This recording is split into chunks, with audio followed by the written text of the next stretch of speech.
Sometimes you just have to be grateful that a movie exists. So, Dear Evan Hansen is a movie that's based on a popular musical. Before I even like sat down with the movie, once I realized that it was going to be a musical, um, for background information, when I saw the first preview, I didn't get the idea that it was a musical. I didn't know it was based on a musical. Um, but when I saw the second preview and I realized there was going to be singing in it, as soon as I realized this was a musical, I was like, this is based on a musical, isn't it? Like, this isn't an original production. And sure enough, it was. So by that, obviously, that means I have not seen the original musical. I don't know if it's a Broadway musical or off Broadway or anything. I haven't really looked into it. However, the point is that I am judging this movie strictly on the basis of it being a movie, um, and I have not been exposed to any other version of it. Um, so how do I feel about Dear Evan Hansen? This is gonna be spoiler free, by the way. I'm not gonna spoil anything. In short, am glad that this movie exists. Um, I think it touches on topics like depression in ways that a lot of movies and TV shows really don't.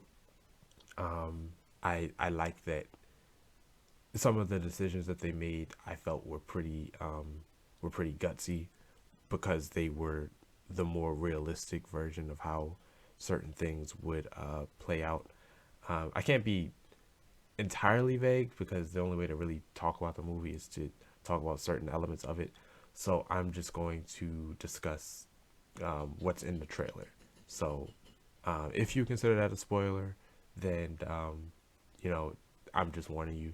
But nothing that happens in the movie that's outside the trailer is anything I'm going to discuss.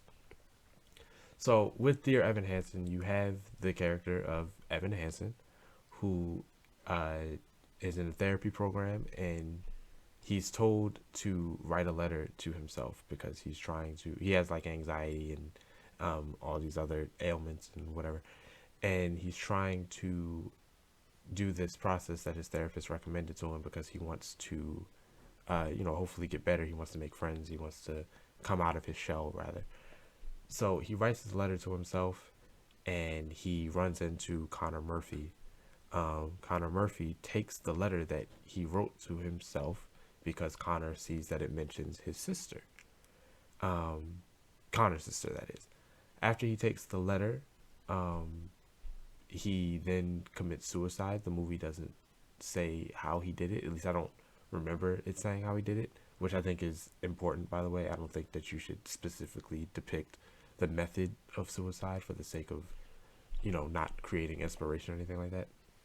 But because he's found with this letter that's addressed to Evan Hansen, his family presumes that this is a suicide note that Connor wrote to Evan.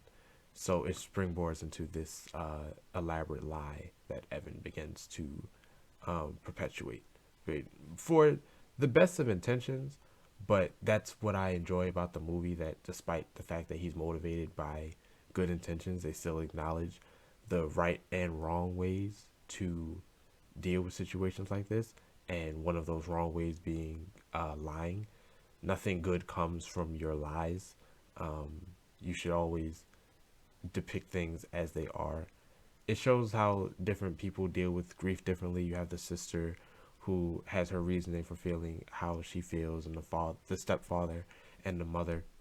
And at times, the characters feel kind of cold and almost like emotionally detached. But I think that's important because sometimes that is how people cope with things. Sometimes they have to remove themselves from it. Sometimes they're angry. Sometimes they do lack sympathy in the moment of something happening because they just can't process it. Or sometimes they can process it and they just don't have anything good to say about the person involved with whatever it is they're trying to deal with. And all of those shades are in there. You have characters that unrelentlessly think that Connor was this great person and he was trying to be better, and you have people who thought that Connor was a giant douche, and you have people who fall somewhere in the middle. and it talks about all of those things without really villainizing or elevating any one particular mindset, other than the obvious things about like I said, the lying and all of that. Other than stuff like that, they don't really take a side as to what is right and wrong in terms of dealing with a loss like this or event like this. That these are just kind of how people deal with it, or at least I don't get the feeling that they do. I haven't heard any director's commentary or anything like that.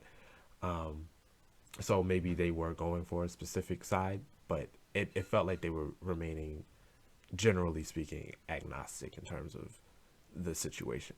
Now, it being a musical, I guess I should talk about the music. I'm not a I'm not a musical expert. I haven't seen too many musicals. Most musicals that I've seen add up to Disney specials. I haven't seen too many Broadway musicals. Is what I'm saying. So you could take this with a grain of salt. I thought most of the songs were catchy.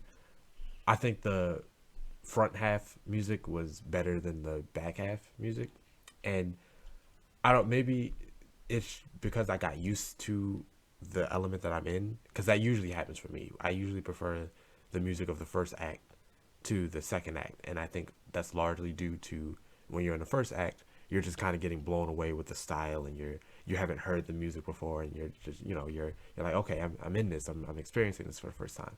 Once you get to the second half, though, you're kind of you have heard most of what you're going to hear to some degree. A lot of it is retreading old stuff, that reprises and things like that. Not that the music isn't good, it's just that mentally, because it's the familiar now, it doesn't seem quite as special. So I don't think that that's a commentary on the quality of the music. I just think that that is a personal thing where I do think that the songs that I thought were the catchiest and had the greatest impact, I think, happened in the first half. In terms of what I heard, it sounded great to me. I'm not a vocalist. I don't know how to judge a fantastic singer from a superb singer or anything like that. I don't know runs and all of that, like, theory behind the music, so I can't tell you whether the main character, whose name actor's name I don't remember, I can't tell you if he's a great singer or not. I can just tell you that he sounded good to me. Everyone sounded like they were doing a great job. And that brings me to the last point, that I'm glad it exists, and I'm glad that it talks about all of these things that I think need to be discussed. But also, in terms of a movie, I don't think it needs to be viewed more than once. It's 2 hours and 16 minutes long. That's the official runtime. I don't think it needs to be that long. It at times feels like it's kind of dragging its feet. There's at least one spot where I was like, okay, this is where the movie could end. Possibly two, but for sure one. And I think the fact that it feels long is a detriment to the movie, especially because of the subject matter you're dealing with. If you're going to be that heavy, if you're going to deal with that kind of heavy material, you want to make sure that if you're going to deal with it for 2 hours and 16 minutes, you actually need 2 hours and 16 minutes to go through it, because it's a lot to swallow. And I don't think it needed to be 2 hours and 16 minutes long. Also, while I enjoyed the music and I enjoyed the story and I like the message in it, I don't think it's like presented in a way that is so fantastical that I have to show everybody in my circle immediately, or I have to recommend it to everybody. Like, you have to see this movie. I think it's part of the conversation. I think it starts important conversations. I think that years from now, um, it will be better that you can point to this than years from now not having this to be able to point to, in terms of like, here's a production based on suicide and how it affects other people. If you're looking for media that represents that kind of thing, I think it's good that it exists. And if you wanted to watch it for the one time, I don't think it's a waste of time or money. I think it should be viewed. But in terms of like repeat viewing, would I go back to the movies to watch it again? Not really. Would I rush to sit my friends down to show them if they haven't seen it? Not really.